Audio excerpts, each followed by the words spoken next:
आप देख रहे हैं अल्फा डिफेंस हिंदी में आपका स्वागत है। आज के इस वीडियो में हम लोग बात करने वाले हैं क्रेटर एयरफोर्स के बारे में, जिसको लेकर कुछ समय पहले हम लोगों ने एक वीडियो बनाया था और उस वीडियो के दौरान हम लोगों ने बात की थी रहीम यार खान के बारे में। इस वीडियो के दौरान हम लोग बात करेंगे क्रेटर एयरफोर्स के एक और एयरबेस के बारे में जिसका नाम है भोलारी, और इस एयरबेस को लेकर कुछ और इंटरेस्टिंग इन्फॉर्मेशन निकलकर सामने आई। सबसे पहले इस बेस के ऊपर हुए अटैक के वीडियो को आप देखिए। इस वीडियो में आपको काफी ज्यादा धुआं दिखाई देगा और अगर इस वीडियो को बनाने वाले की बात को आप सुनेंगे तो आपको पता चलेगा कि यहाँ पर कम से कम 3 एक्सप्लोजन हुए थे, 2 जमीन के ऊपर और 1 हवा में। भोलारी एयरबेस पे ये 2 धमाके हुए हैं, तीसरा हवा में शायद क्रैश हो गया है उसके ऊपर।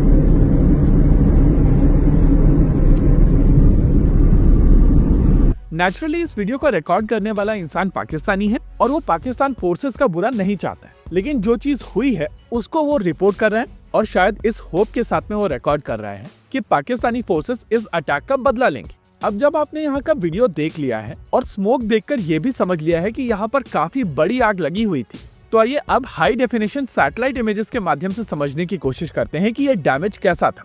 ये जो स्मोक आप पिछले वीडियो में देख रहे थे वो बेसिकली इस हैंगर से निकल कर आ रहा था और इस हैंगर के ऊपर जो डैमेज हुआ है उसको अभी आप देख सकते हैं।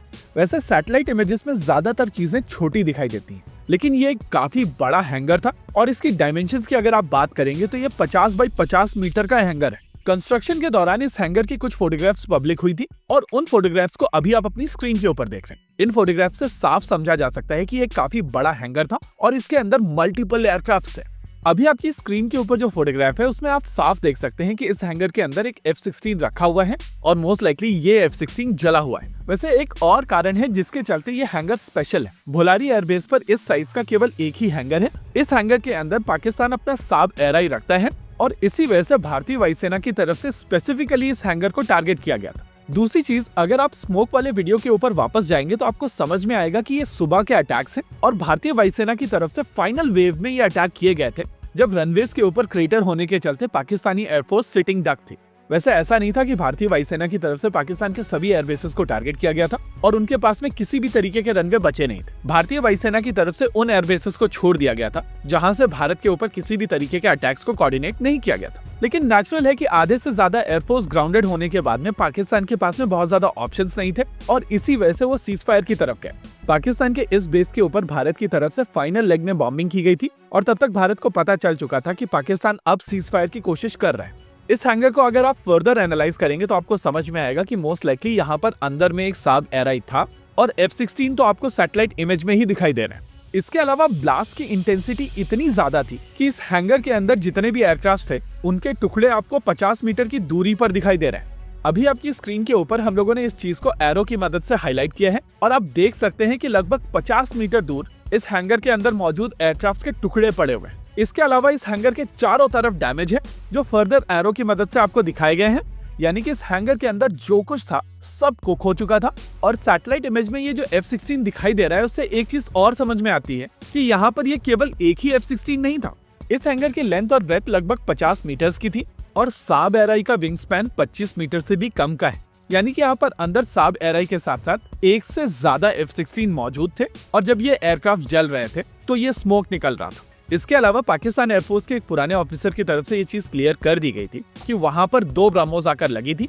इंटरेस्टिंग चीज ये है कि पाकिस्तान एयरफोर्स के इन एयर मार्शल की तरफ से एक चीज ये भी बताई गई थी कि यहाँ पर साब एयरआई मारा गया था। हालांकि टोटल ब्रह्मोस का नंबर वो 4 बताते हैं। Next morning he came with surface to surface missiles. वो भी फिर आर्मी और एयरफोर्स ने, आर्मी ने अल-फतह हमारे मिसाइल मारे और एयरफोर्स ने ये जो आप सुबह की बात कर रहे हैं जी ये 10 की सुबह को हुआ, बिकॉज मेरी कुछ लोगों से बात भी हुई। उस बेस के ऊपर 4 surface to surface BrahMos missile आए, सरफेस टू सरफेस या एयर टू सरफेस ये मुझे नहीं पता। तो पायलट्स जो हैं वो पहले दौड़े कि वो अपने जहाजों को सिक्योर करें। अच्छा। और जैसे पहला आया वो जूम करके ऊपर से दूसरा आया, फिर तीसरा आया, फिर चौथा आया, जो कि अनफॉर्चुनेटली भोलारी में डायरेक्टली आके एक हैंगर पे लगा जहां पे एक हमारा एवैक्स खड़ा था जो डैमेज हुआ, जहां पे शहादतें भी हुई।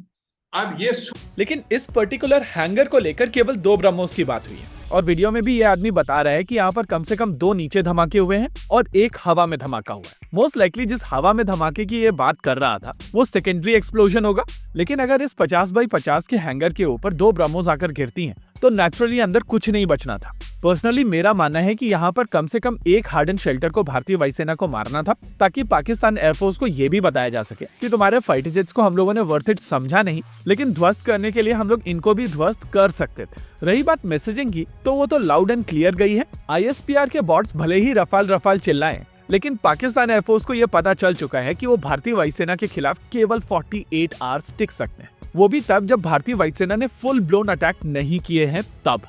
इसी के साथ आज के इस वीडियो में रखते हैं केवल इतना ही। वीडियो को अंत तक देखने के लिए धन्यवाद। देखते रहिए अल्फा डिफेंस। जय हिंद।